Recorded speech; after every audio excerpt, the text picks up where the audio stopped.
नमस्कार, MP news की election express पहुंची है वार्ड क्रमांक 81 में। कई बार जब हम इतने सारे वार्ड में गए अपनी इलेक्शन एक्सप्रेस को लेके, तो वहाँ बताने की ज़रूरत ही नहीं पड़ी रहवासियों को कि समस्याएं क्या थी, क्योंकि वो वार्ड खुद बता रहा था कि वहाँ की क्या स्थिति है। उसी तरह जैसे ही हम यहाँ आए तो यहाँ की स्थिति का जायज़ा जो है हमने लिया, और उसके बाद जो स्थिति निकल के आई है, जो हमारी राय बनी है, वो ये है कि यहाँ पर समस्या है नहीं, बहुत छोटी सी समस्याएं हैं, पर यहाँ के रहवासियों के लिए वो बहुत बड़ी है।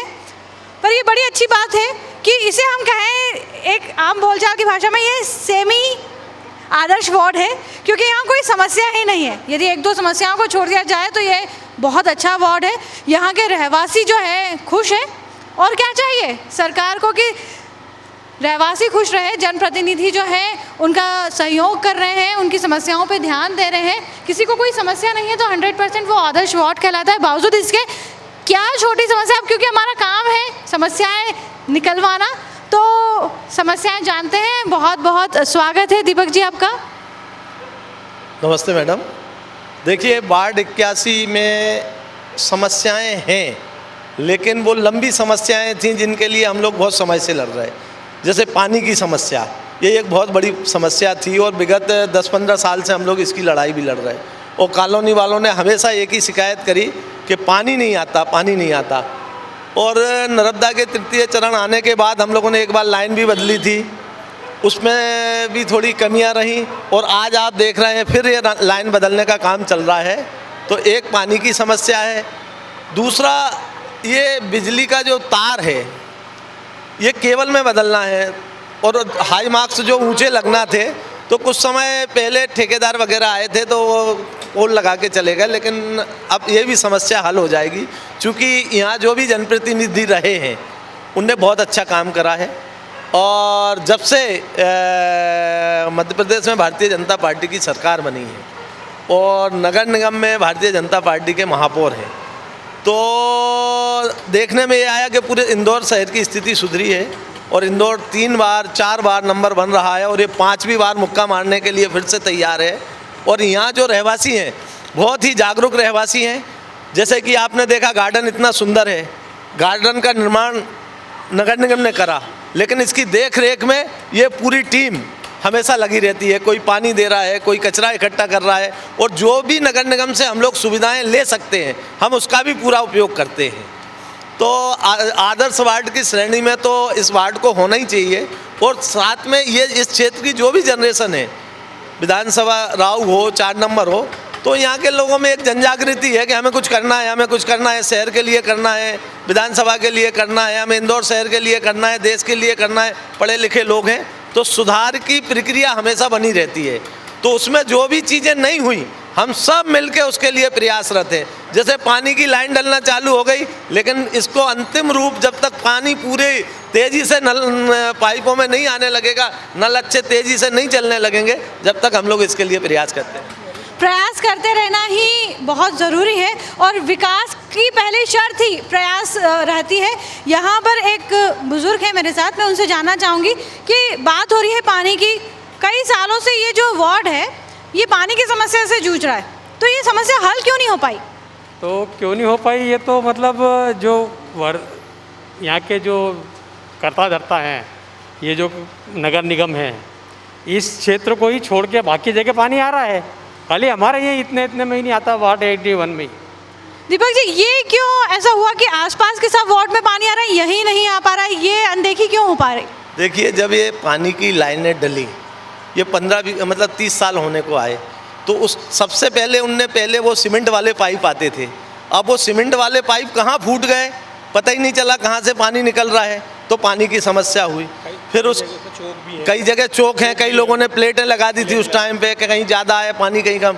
फिर हम लोगों ने उस लाइन को बदलने की कोशिश करी, तो वो जितनी गहराई से वो पाइप डलना था उतनी गहराई से नहीं डल पाया, तो पानी का फ्लो नहीं बन पाया। अब उसके बाद फिर समस्या आई, तो अब आखिरी मोमेंट है, नर्मदा का तृतीय चरण भी आ गया और पीवीसी लाइन डल रही है। और ये पीवीसी लाइन डलने के बाद मेरे को ये लगता है कि पानी की समस्या बिल्कुल भी नहीं रहेगी, पूर्णतः खत्म हो जाएगी। मतलब यहाँ पर जो समस्या है उसको जड़ से ही जाना, क्योंकि जब तक हम समस्या को जड़ से नहीं जानते हैं तब तक हम उसकी समस्या को हल नहीं कर पाते। तो यहाँ पर जो समस्या थी वो बहुत गंभीर थी। अभी जैसे भाई साहब ने बताया कि पहले की क्या स्थिति थी, अभी की क्या स्थिति, आप क्या कहते हैं कि ये समस्या अब जाके हल होगी? नहीं, बिल्कुल हो जाएगी ये, क्योंकि नई लाइन डल रही है। नई लाइन डलेगी तो समस्या तो ख़त्म होना ही है। और टंकी भी नई बनी हुई है हमारी गेटर वैशाली के पास, अभी जो नई टंकी बन रही है उससे इसका कनेक्शन होने जा रहा है, तो शायद पानी वो अच्छा ही आएगा। अब जो आएगा है नई लाइन में वो अच्छा ही पानी आएगा और अच्छा फ्लो आएगा उसका। चलिए भविष्य में क्या होता है ये तो समय ही बताएगा, पर नल और जल ये ऐसी चीज़ है जो हर एक रहवासी, या हम कहना चाहिए कि हर एक व्यक्ति को ये सुविधा उपलब्ध होनी चाहिए। क्या मानते हैं, ये ज़रूरी है ना? देखिए, कहीं भी कोई भी जनप्रतिनिधि हो, उसको नगर निगम का जनप्रतिनिधि हो कि विधानसभा का हो, मतलब चाहे वो लोकसभा का हो, उसको अपने दायित्व का निर्वहन करना चाहिए, चाहे वो राजनीतिक दल किसी से है। तो यहाँ कुछ ऐसा हो रहा कि जितने भी जनप्रतिनिधि आए उनने काम करने की गति रखी है। किसी की आलोचना करना, किसी को वो करना, वो मेरा भी स्वभाव नहीं है। सबने अच्छा काम करा। अब हम सब ये मिलके चाहते हैं कि जो भी आए वो अच्छे से अच्छा काम करे।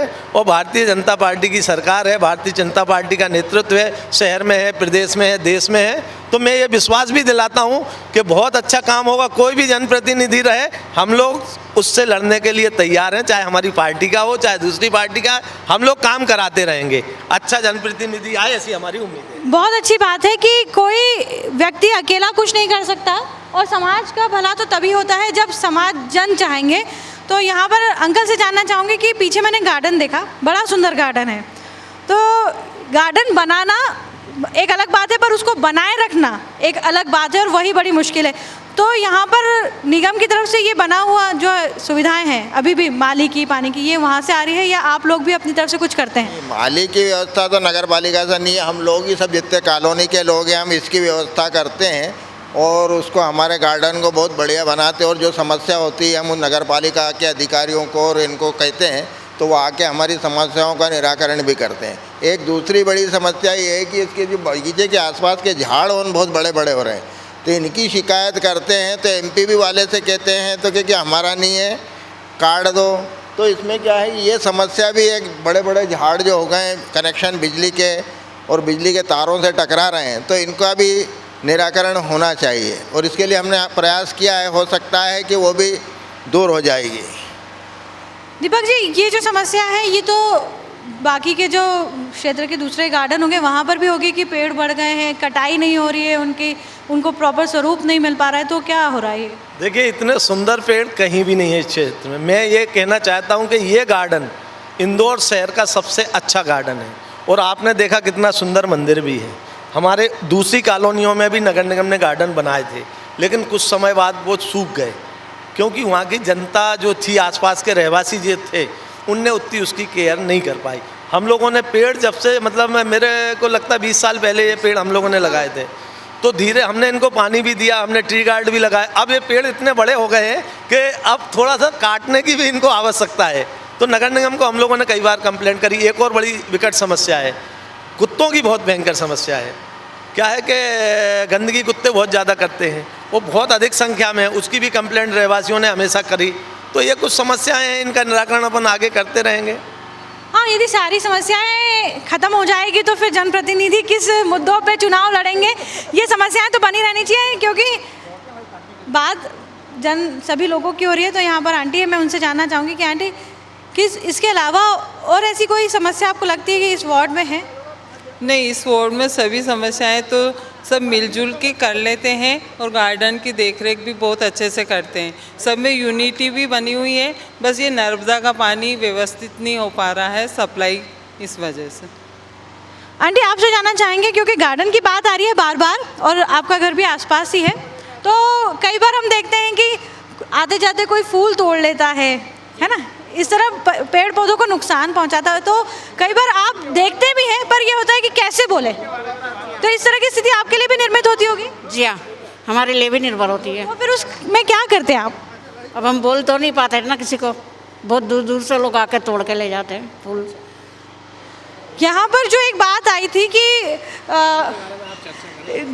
हाँ, गार्डन के बारे में चर्चा करनी, तो फिर यहीं आते हैं सीधे।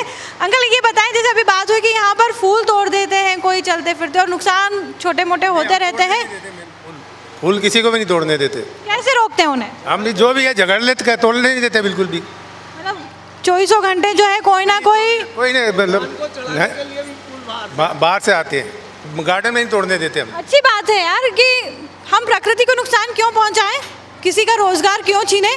फूल वाले को बुलाएं, हार फूल जो भी है वो हमें दे जाए, उसका भी रोजगार चलेगा और गार्डन की खूबसूरती भी अपने आप में बनी रहेगी। इसके अलावा आपसे जानना चाहेंगे, क्योंकि भारतीय जनता पार्टी से आप लड़ रहे हैं, आपको ऐसी क्या चीज़ लगती है, ऐसे क्या मुद्दे हैं जब आपको टिकट दी जाएगी तो आप लड़ेंगे?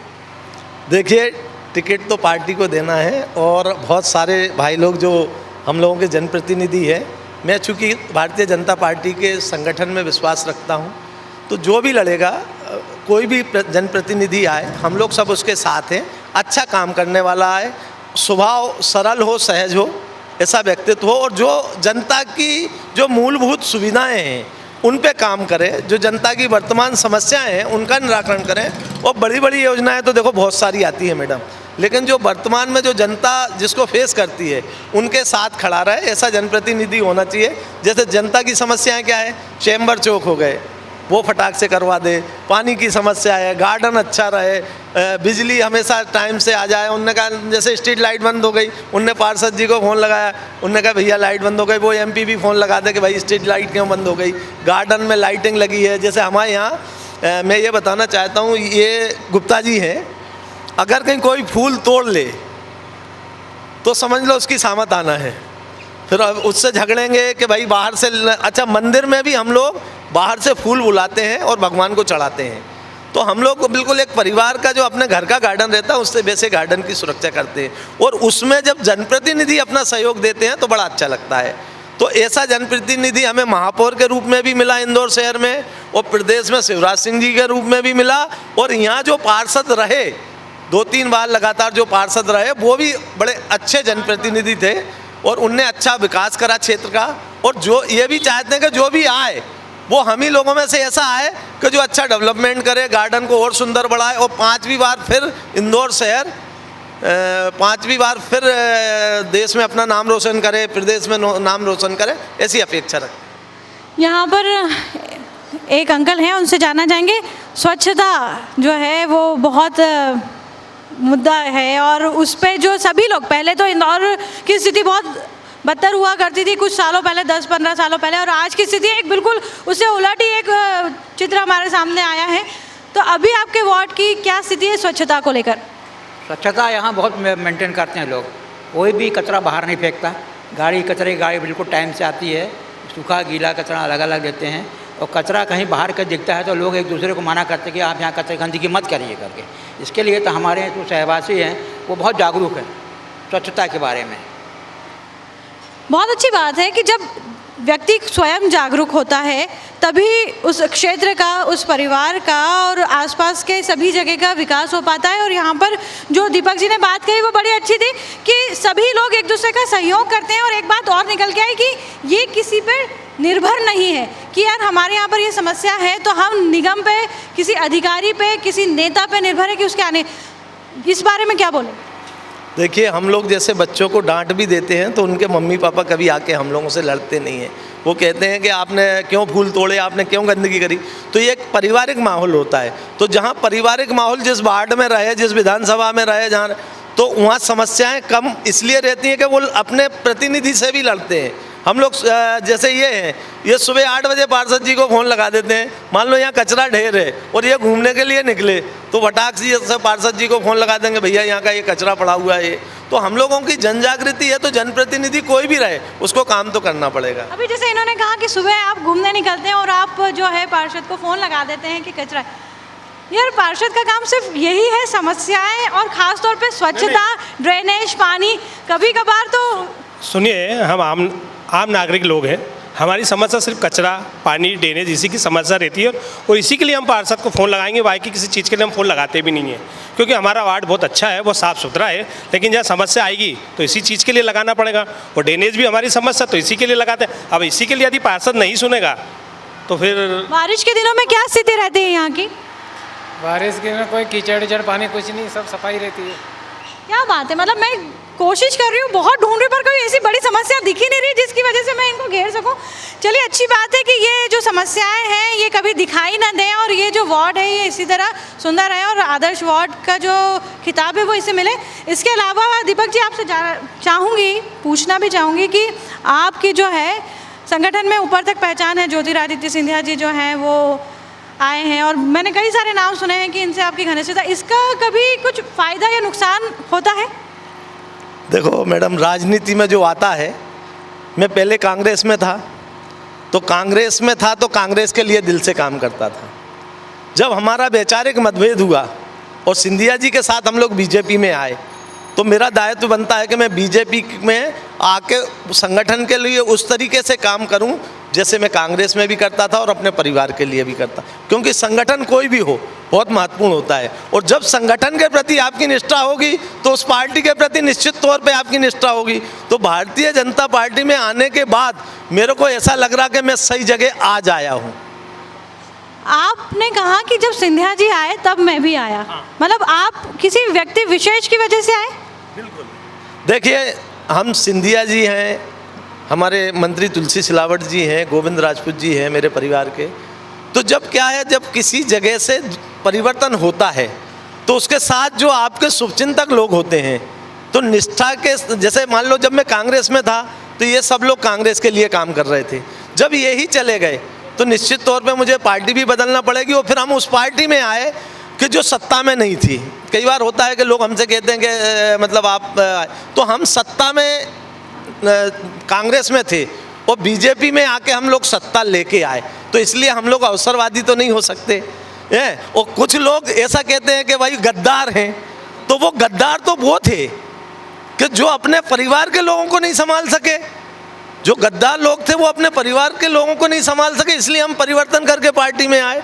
तो अब परिवर्तन करके हम लोग सिंधिया जी के साथ आए, हम लोग शिवराज सिंह जी के साथ आए, देश का वो नेतृत्व आदरणीय मोदी जी के रूप में हम उनके साथ आए, हम नरेंद्र सिंह तोमर जी के साथ आए, हम राजनाथ सिंह जी के साथ आए, हम महापौर मालिनी गौड़ जी के साथ आए, कैलाश विजयवर्गीय जी के साथ आए, तुलसी सिलावट जी, मतलब जितने संगठन से ऊपर से नीचे तक भारतीय जनता पार्टी के लोग हैं हम उनके साथ आए। और सबसे बड़ा जो संगठन है वो भारतीय जनता पार्टी हमारी पार्टी है, हम उस पार्टी में आए और निष्ठा के साथ आए और निष्ठा के साथ रहेंगे। निष्ठा तो वाकई देखने की थी, व्यक्ति विशेष के लिए भी, संगठन के प्रति भी, पर बात अभी किसी पार्टी विशेष की नहीं हो रही है, बात हो रही है वार्ड की। आखिर किसकी निगम सरकार? आपको क्या लगता है कि ये एक सवाल है, क्या जवाब होगा आपका? कैसा? निगम सरकार किसकी होगी? निगम की जो सरकार है, देखो जो शुरू से चली आई है वो आज भी रहेगी। पूर्णतः भारतीय जनता पार्टी की सरकार बनना है, महापौर बनना है और पार्षद बनना है। और पिछली टाइम जो कमी रह गई थी कि कुछ कांग्रेस के पार्षद आ गए थे, इस बार वो भी नहीं आने वाले। पूर्णतः मतलब महापौर हमारा बनेंगे, पूरे पार्षद हमारा बनेंगे, बहुमत हमारा रहेगा और एक अच्छा काम करके देंगे। जो अभी तक करा है उससे और 10% नंबर बढ़ा के देंगे। ये तो आपने कहा, यहाँ पर चर्चा वापस वार्ड के रहवासियों के साथ करते हैं कि आप यदि निगम सरकार बनती है बीजेपी की तो आप खुश हैं उस चीज़ से? क्या आप बीजेपी की तरफ से जो काम हुए उससे खुश हैं? हाँ, खुश है ना। मतलब आप चाहते हैं कि दीपक राजपूत जी जो है उनको टिकट मिले और वो जीत के आए? बीजेपी की सरकार बने, हम उससे ही खुश हैं। कार्यकाल में बहुत अच्छे काम हुए हैं। इंदौर की उन्नति जो हुई है मालिनी गौड़ के महापौर के उस कार्यकाल में ही हुई है और उन्होंने बहुत अच्छे काम करो। इंदौर को जो आज इतनी अच्छी स्थिति दिख रही है इंदौर की, और जो इंदौर का नाम चल रहा है, ये सब नगर पालिका निगम और मालिनी गौड़ के कारण ही हो रहा है और उसके द्वारा किए गए। कई बार तो भाई साहब आप बात कर रहे हैं कि बीजेपी ने ये किया, संगठन ने वो किया, यहाँ पर भी बात हो रही है कि इतनी अच्छी स्थिति जो है वो भारतीय जनता पार्टी के उसमें ही कार्यकाल में ही रही। बावजूद इसके हमने कुछ और वार्डों का भी जायजा लिया पर वहाँ की स्थिति तो बिल्कुल उलट रही। वहाँ पर जो भारतीय जनता पार्टी के विपक्ष में लोगों ने बहुत बोला, तो क्या बोलेंगे उस जगह के लिए? देखिए, हर वार्ड की एक परिस्थिति होती है और हर वार्ड में कुछ असामाजिक तत्व रहते हैं। अब जैसे हम कई वार्डों में जाएंगे तो उनने मन से सोच रखा है कि बीजेपी वाला दिखा के हमें बुराई करना है। अगर कि भारतीय जनता पार्टी की अपन ने बात करी या मोदी जी की अच्छाइयाँ गिनाने की बात करी या महापौर जी की अच्छाइयाँ गिनाने की बात करी तो बुराई करना है।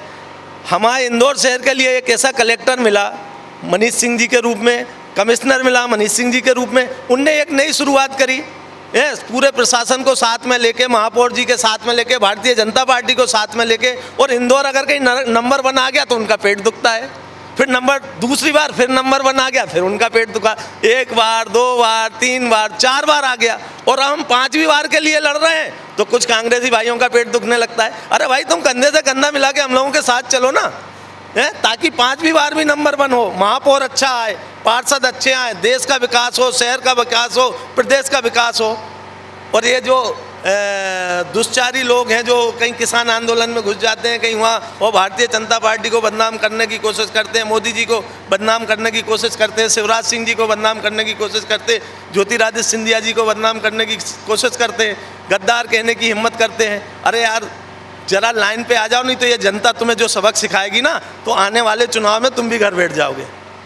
नहीं, हम ऐसा तो किसी के लिए हम तो नहीं सोच सकते, हमारे लिए तो सभी एक ही है। वापस वार्ड की समस्याओं पे आते हैं और मैं आपसे जानना चाहूँगी कि सुरक्षा यहाँ की कैसी है?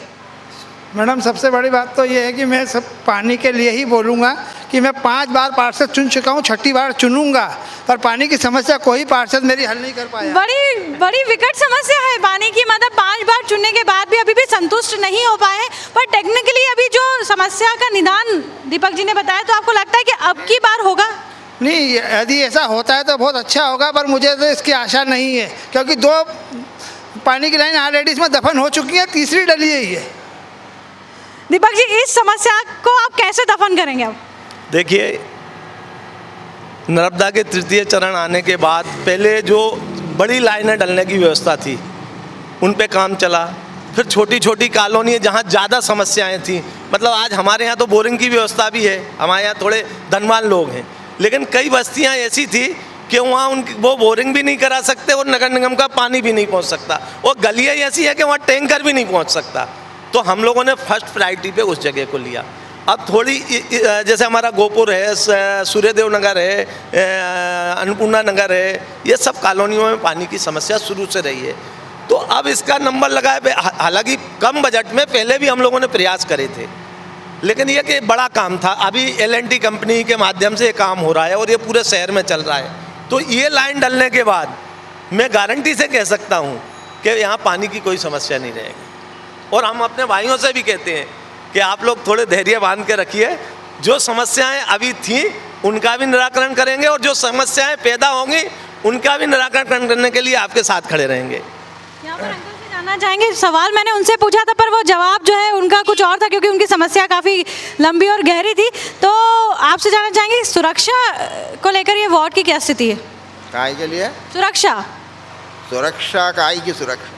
हम आए दिन सुनते हैं कि चोरी हो रही है, महिलाओं के साथ छेड़खानी हो रही है। नहीं, चोरी हो रही है यहाँ तो नहीं, कहीं ऐसी कोई ना चोरी की समस्या है, ना लूटपाट है, ना कहीं नहीं है, कुछ नहीं ऐसी कोई समस्या। और यदि होती भी है तो कोई आता है या कोई किसी प्रकार का, तो कॉलोनी के लोग उसको छोड़ते नहीं है और उसको आने नहीं देते।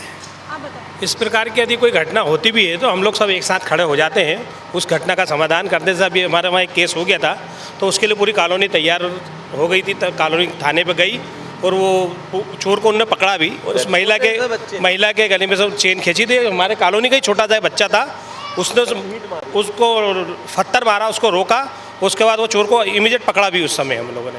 तो ये इस प्रकार की समस्या का हम समाधान हम आपस में हम लोग कर लेते हैं। मतलब देखा जाए तो 2-3 साल में एक आध इस प्रकार की घटना होती है। दीपक जी, जैसे अभी बताया चोरी की घटना थी और अभी आप ही से मैंने सुना कि बच्चा था, है ना? जब रोजगार उपलब्ध नहीं हो पाता, प्रॉपर शिक्षा नहीं मिल पाती है, तो बच्चे हो या युवा वो गलत जगह जाते हैं। तो मैं ये जानना चाहूँगी कि यदि आपको टिकट मिलती है और आप यहाँ पार्षद के रूप में आते हैं, तो शिक्षा, रोजगार और खेल, इसमें आपका क्या योगदान रहेगा? देखिए मैडम, मैं एक बात बार बार कह रहा हूँ कि टिकट पार्टी का डिसीजन होता है, और मैं आज जो आपके बीच में खड़ा हूँ तो टिकट के हिसाब से नहीं खड़ा हूँ, मैं अपने क्षेत्र की जनता की जो समस्याएं हैं उसके हिसाब से खड़ा हूँ। मैं ये कहना चाहता हूँ कि खेल सबसे पहले, देश में खेल सबसे महत्वपूर्ण विभाग होना चाहिए।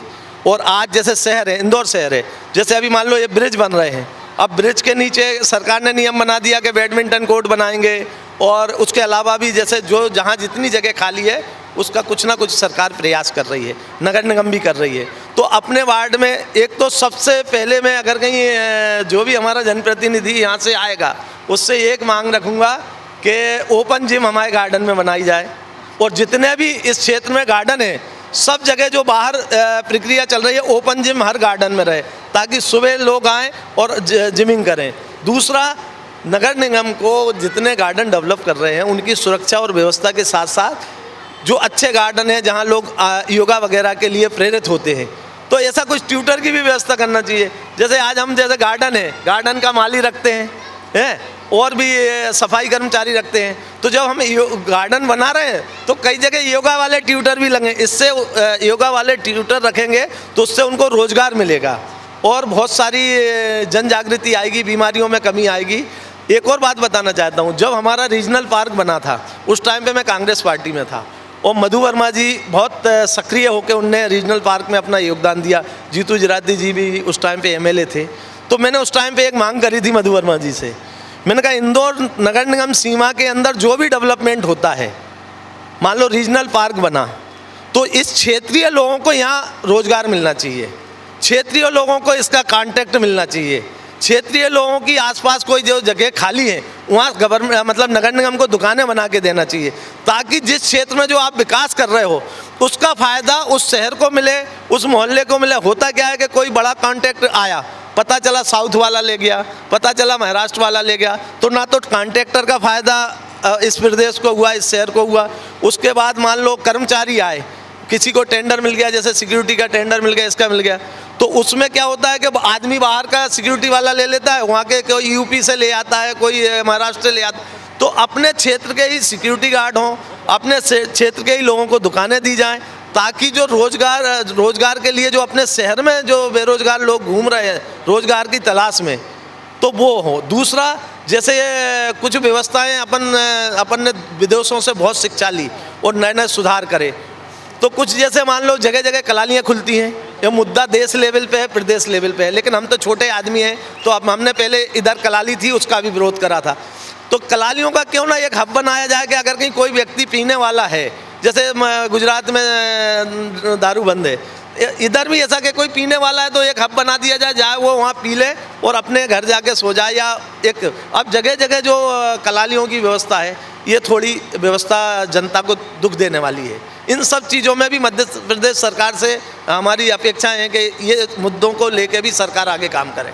बहुत बढ़िया, बहुत ही बढ़िया। यहाँ पर जो बात आई है वो ये है कि कार्य तो सरकार करती है, पर रोज़गार भी स्थानीय लोगों को उपलब्ध कराया जाए। साथ ही उद्यान बड़े अच्छे निर्मित हो रहे हैं, बहुत ही बढ़िया और सुंदर उनकी देखभाल भी हो रही है, तो उसे ओपन जिम की तरह बनाया जाए कि रहवासी जो है उसका पूरा लाभ उठा सके। और वहाँ पर जो है जिस तरह से इन्होंने दिए हैं कि एडवाइस की कि वहीं के लोगों को रखा जाए, कोई योगा इंस्ट्रक्टर है, जिम इंस्ट्रक्टर है, उसे नौकरी दी जाए, तो रोज़गार की तो निश्चित, यदि इस तरह की हम सोच रखेंगे, सरकार सोच रखती है, तो रोज़गार का जो बिंदु है वो कुछ हद तक कम हो सकती है, वो समस्या कम हो सकती है। साथ ही साथ जो एक बात यहाँ दीपक जी ने कही कि यहाँ पर हर थोड़ी थोड़ी दूरी पे हम देखते हैं कलालियाँ होती है, या जिन्हें हम नॉर्मल भाषा में कहते हैं दारू के ठेके वहाँ पर खुले रहते हैं चौराहों पर, जिसकी वजह से वहाँ का माहौल ख़राब हो जाता है। इसके लिए भी एक स्थान निश्चित किया जाए, चिन्हित किया जाए, वहीं पर ही वो दुकानें होनी चाहिए। दीपक जी, आपका बहुत बहुत धन्यवाद कि आप हमारे साथ आए। थैंक यू मैडम, धन्यवाद आपको। जय हिंद, जय भारत, वंदे मातरम। कि अगली बार पार्षद के चुनाव में टिकट इसी वार्ड के व्यक्ति को दिया जाए। क्या बात है। हाँ, ये भी एक बहुत अच्छी बात है कि यार कई सारे वार्ड में हमारी इलेक्शन एक्सप्रेस गई, वहाँ पर ये बात निकल के आई कि पूर्व में जो पार्षद थे वो यहाँ के नहीं थे, कहीं और के थे, तो इसलिए उन्होंने वादे तो कर दिए पर वादा पूरा करने के लिए वो आ नहीं पाए। तो हम तो सिर्फ ये इस प्लेटफॉर्म के माध्यम से सिर्फ ये अपील कर सकते हैं, ये आशा रख सकते हैं कि कोई भी पार्टी, दोनों ही पार्टियां या अन्य पार्टियां जब अपने उम्मीदवार चुनती हैं तो कोशिश करें कि वो स्थानीय लेवल पर हो, जिनसे समस्याएं जो है उनके नॉलेज में भी रहेगी, लोगों से वो आसपास के लोगों से चर्चा कर पाएंगे, रोज़ उठना बैठना रहता है तो समस्याओं का निराकरण भी बड़े आसानी से हो जाता है। और यहाँ पर जो सबसे अच्छी बात निकली वो ये थी कि यहाँ के रहवासी भी बहुत जागरूक है।